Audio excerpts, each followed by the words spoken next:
and welcome back to Hardhat Hustle. I'm Chad, right here in Greenwood, and so for all of your news and insights revolving around construction, remodeling, repairs, and real estate, this is the place that you want to be. And it doesn't matter if you're a professional, a DIYer, or just interested in construction and real estate, we've got something for you right here. And we have a special guest with us today, and it's Chad Reese with American Termapest. Thank you for having me, Chad. Yeah, two Chads. Two Chads, right? Yep. Lord have mercy. I don't know if anybody can handle it. Probably not these two. That's right. A good thing that nobody else is in here, right? That's right. We can tolerate each other, but outside of that, That's it's right. over. Yeah. Well, it's good to have you with us. Well, thank you. Glad to be here. So, so what all does American Termapest do? We are a full-service pest control company. We offer general pest control, termite control, and of the last 20 years, we've really gotten heavier into moisture control because we've seen some real upticks in moisture problems. So termite, moisture, and general pest control. I know we do a lot of work. Y'all locate some termites from time to time that's got some damage, and you call us, and so we appreciate that. Yep. Great to have that partnership. It really is. So so we want to talk about moisture control, moisture issues under homes. Today, you don't see a lot of moisture issues in concrete slabs, I wouldn't think. No, you know, there's no floor system there to experience those problems. If there's a drawback to slab construction, it would be if you were to develop a plumbing leak under it, it's a little harder to repair if it's sub-slab. But yeah, you don't generally think of those kinds of moisture problems with slab homes, other than door jams. If you got siding, as you know, close to the ground, they can have some problems. But overall, less of a problem in crawl spaces. Moisture issues in crawl spaces. What seems to be the biggest cause of moisture? It's really an interesting thing. We, as you remember, because you've been at this as long as I have, we didn't see these big moisture problems like we do now back when we first started in the business. Over the years, I think a lot of things have caused this. Ventilated crawl spaces were the norm for so many years, and they seem to do well. Then we introduced central air to homes.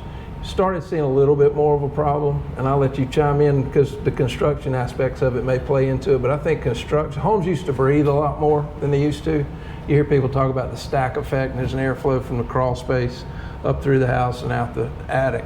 And I think some of the ways we've improved energy efficiency have caused a lessening of that stack effect, but the ventilation codes are the same. So as we get into warm, humid weather like we're having right now, that humid air coming through the foundation vents interacts with the duct pipes and those relatively cooler surfaces. And if you experience dew point, below dew point, you get condensation, which elevates the wood moisture content, which can cause rot damage. You get condensation on the subfloor insulation, and you start seeing that fibers pulling apart. And I'm sure you've seen insulation just on the ground. Yeah, falling apart. Yeah. Looks like cotton candy just dropping down. It's just but you don't want to crawl through it. No, you don't want to crawl, and you definitely don't want to eat it. Absolutely not. But that has definitely become a bigger issue. Wouldn't you agree over the last 15, 20 years? Yeah, I tell people all the time, like 10 years ago, we didn't see near the moisture issues that we see today. And it is 100% seasonal. You can get some fluctuations in the wintertime, but in the dead of winter, most homes' wood moisture contents are fine. But as we get into these hot, humid months, they peak out. And we do a lot of annual inspections for our customers' homes. And a lot of that just depends on what time of the year they come due. But we can see those telltale signs such as the insulation falling, fungal growth on the floor joists, things that kind of indicate to us that they might have a summertime moisture problem. Another one of those would be a drip line under the duct pipes, because the duct pipes sweat really bad, and you can see where it's done it. So we will actually schedule a summertime moisture check for our customers and go in and just check it out during those, at the worst time of the year. And if you're okay then, you're probably okay, but too many times they're not. But I do feel like the humidity levels have gotten worse over the last 10 years too. I mean, maybe I'm wrong. That could have something to do with my age, and I just feel it more. Well, I don't enjoy the summer like I used to. I used to look forward to it. But yeah, I mean, it does seem to be more pronounced. And we've seen a shift in our busy season. When I first started, we were really busy with termites. Beginning maybe March, and by the time we rolled around to September, business was kind of tailing off. Termites were the #1 problem. It's still a big problem, but now with the moisture, as we get, summer seems to last longer. I mean, it used to be when football season started or hunting season started, it was cool, and now you're wearing shorts football games almost to November. Yeah, you're sweating. Yeah. Halloween. And the humidity lasts, so we're seeing these moisture problems. So the busy season is kind of shifted to June to October now, largely because of all these moisture problems. And so moisture, I mean, so it causes some fungal growth. So I know we get some, wood destroying fungus and that sort of stuff. What other issues does that moisture attract or cause? What we look at in our industry, I know humidity is a big thing everybody looks at, but what we do is check the wood moisture content. We've got moisture meters, and you and I have talked about this a number of times. When you get wood moisture content of 20% and above, you start seeing those surface funguses grow. And that's not a hard and fast number. I mean, a little bit lower may grow some, but 20% is kind of considered by our industry to be the beginning of a problem. Once you get a 28% wood moisture content, that's the full fiber saturation point in the wood. And from that point above, you can get free water in there, which will allow decay fungus to grow. And when the decay fungus, that actually is what is rot damage. That's what causes that. So prolonged or repeated elevated wood moisture content of 28 and above will cause rot problems. And you and I have discussed many times, we've seen some really bad ones. And you're right. I mean, we've seen some bad ones. I mean, some were just like one or two floor joists, just the bottom of them are damaged. And then when we talked about that insulation falling, and if the paper begins to fall, then it allows that moisture to get up there and it rots the subfloor, and it gets some of the minor problems we see, if you push the subfloor insulation up, the wood looks perfect where it wasn't exposed to the air, but then if it starts coming down, just like you said, it gets all the way to the subfloor. Yeah, and then you get into some real expensive things. And we've seen really some damage from our side of repair work, anywhere from $1,500 to, God, over $140,000, and that's where you're having to take the subfloor completely out of the entire house, every floor joist, everything. And so if somebody has a moisture issue, like what would be the first steps in trying to control that? The first step is just make sure you're keeping a good close eye on your crawl space. So many people don't go into their house. I mean, who wants to? It's not fun. But going under the house, checking the wood moisture content at least annually. If you see those telltale signs of a problem, make sure you're doing it in the summer. Usually if it's a minor problem or there's never been anything done, we will suggest just a 6 mil polyethylene vapor barrier. But that's not clear plastic, right? I mean, that is if somebody just wants to try something, that's what we usually try. It's just a clear poly. We usually use black, but clear or black. Because it doesn't sweat like clear poly, correct? And it maintains the sources of the moisture, in addition to the humid air coming into the crawl space, would be natural evaporation out of the ground. So the idea with the vapor barrier is to cover the ground and minimize the moisture intrusion through the ground.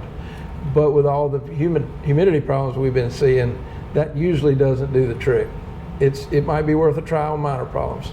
From there, you would either add a dehumidifier and close and seal the foundation vents. Now, a lot of older folks don't like to hear that because we've always had the vents, but denying that outside humid air during the summer is very important to correcting these problems. Because I guess essentially you're trying to dehumidify all the air outside, right? So you'll never get that. Yeah. You'll never. And we do a lot of dehumidifiers. The downside, dehumidifiers do a fantastic job of maintaining safe humidity levels in crawl space and your wood moisture content. The downside of those it's an appliance that needs some maintenance. You got to change filters. You got to clean out the drain line periodically because they get built up in them, and they have a life expectancy that's not permanent. 7 to 10 years seems to be about the life of them. Right. And then so the alternative to that, should you go, the next step would be what's often called a closed crawl space or an encapsulated crawl space. And that is far and away the best means of moisture control I've ever seen. And I remember when the encapsulated crawl, you and I talked about this 18, 19 years ago, and I was like, I'm thinking about doing this because I was watching clips and they were doing and I came to you and I said, man, these encapsulated crawl spaces, I don't know what to think about them. If I remember correctly, I was a little unsure about it. I think so. And I was like, I like this. And you went, you had some questions about it. I'm like, but to me, it just seems to make sense. And it absolutely does. I guess I've been at this long enough. We put in a lot of foundation vents years ago when that fixed problems, but we crossed into some territory where it wasn't working like it did. And it took me a little while to get on board with it, but once we've kind of perfected these practices, it works very, very well. Yes, that's funny. I like the idea. Thought about getting into it and never did. You went, I've got questions. I'm not sure I'm going there. And now you love it. And that's what y'all do a lot of it. I do. So, yeah. So you got into that. I got it at my house. Do you? Oh, yeah. Yeah. Yeah. The main difference with the encapsulation is maintenance free. It's we use a fiberglass reinforced vinyl product, and the material actually goes up the foundation walls. We do leave an inspection gap, and that's very important to the installation because you still got to be able to inspect for termites.